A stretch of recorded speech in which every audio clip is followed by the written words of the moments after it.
Welcome children. Hope all is well at your end. Children, some students are still using old books which are not as per syllabus. So kindly get the new books so that you can complete your work in time and as per syllabus. One more request, whenever you are sending your homework, kindly mention your name, class and homework number so that it will be easier to update the records which homework of yours is received. So let's start our video. So students, we are continuing our chapter 2, force and pressure motion. Till now we have read about different type of motions, and today we will learn about the objects having more than one type of motion.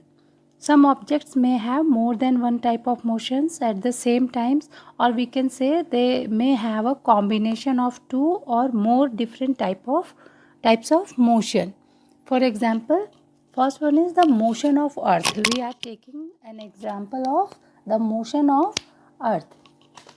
The earth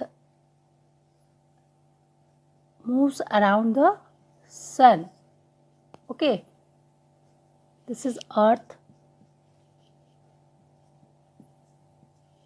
Okay, earth moves around the sun, so it has a, you all know, circular motion. Circular motion. Okay, and the earth repeats its motion around the sun. Means one revolution takes 1 year. So this is a regular interval of time. Each revolution takes same time period to complete itself, that is 1 year. So it will be called periodic motion. Periodic motion. Also, you all know earth rotates on its axis. So it has also rotational motion. Rotational motion. Thus, the earth has three types of motion at the same time: circular motion, periodic motion, and rotational motion. Now we take another example of merry-go-round. You might have seen this in fairs. You might have sit on it. If we consider merry-go-round as a whole, then it shows rotational motion because it turns on an axle. It turns on an axle. So it shows rotational motion.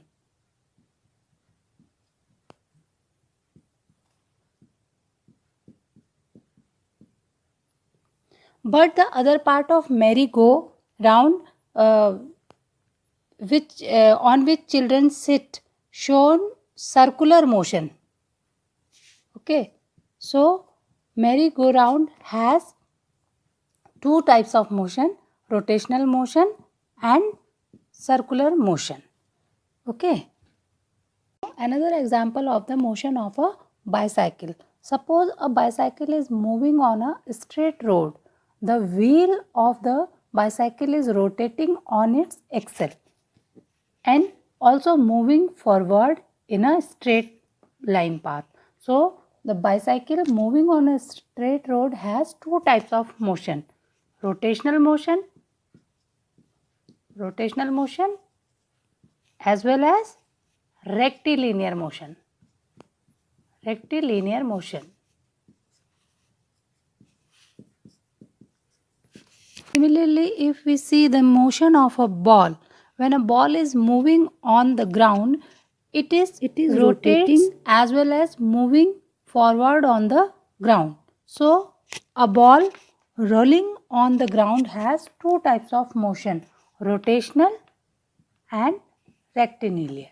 Rectilinear. Rotational and rectilinear.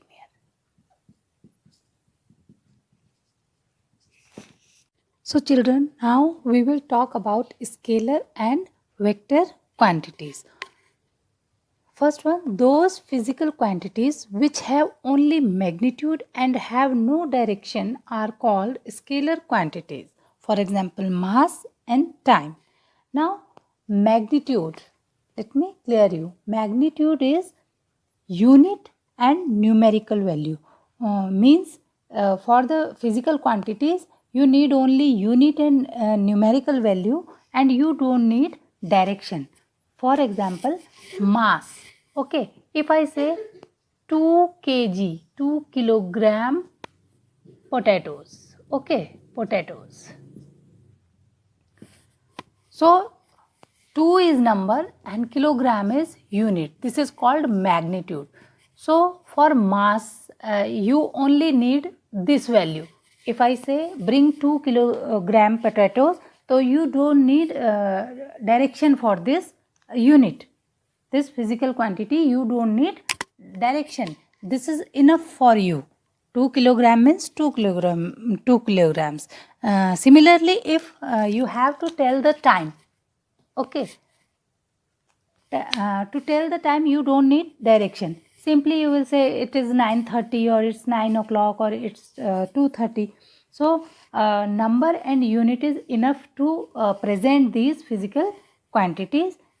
You don't need direction. So those physical quantities which have only magnitude and have no direction are called scalar quantities. Now second one is those physical quantities which have both magnitude and direction are called vector quantities. Okay, for example, displacement and force. Now what I said, magnitude and direction. If I say move this box, okay, displacement should be there. Now you will ask in which direction we have to apply the force. Okay, in this direction or in this direction, in which direction?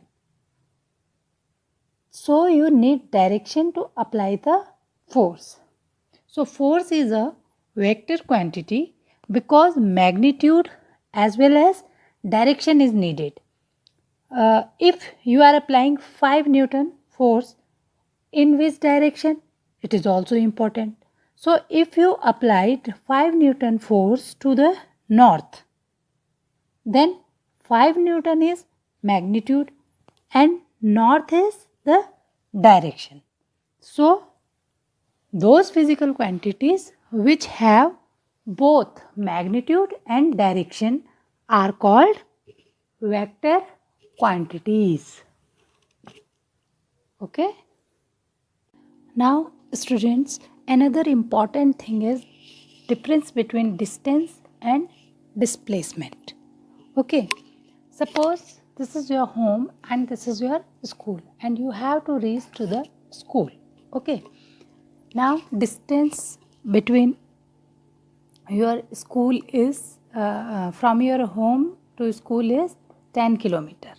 If you will go from this route, straight route, you will cover 10 kilometer distance. Okay, but because of some problem, you are not going from this way, you are not following this way. Okay, and you take another route for the school. Okay, which is of 15 kilometer length. Okay, now you are reaching from this point to this point.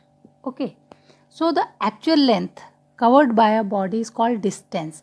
Actually you have covered the distance of 15 kilometer. But if we talk about the displacement, your displacement from your initial position to the final position is 10 kilometer only. Whether you have covered 15 kilometer or 20 kilometer, it doesn't matter. But your displacement will be 10 kilometer only because in the straight line path between the initial and final position is called displacement. Okay, and the actual length covered by a body is called distance. Distance is a scalar quantity. Okay, you don't need direction for that. Distance is a scalar quantity while displacement is a vector quantity. distance cannot be 0 while displacement can be 0. For example, if you started from this point, this is your initial position. Okay, you go here and then this point and then this point, and then you come back to your initial position. Then you come back to your initial position. So the distance covered by you is suppose 50 kilometer. Okay, but if we see the displacement, that displacement will be 0 because your initial position as well as your final position is same. Okay, so displacement can be 0 but distance cannot. Children, our next topic is the speed. Speed of a body is the distance traveled by the body per unit time. The formula of speed is equal to distance upon time, and the SI unit of speed is meter per second, which can be written like this: ms raised to the power minus 1.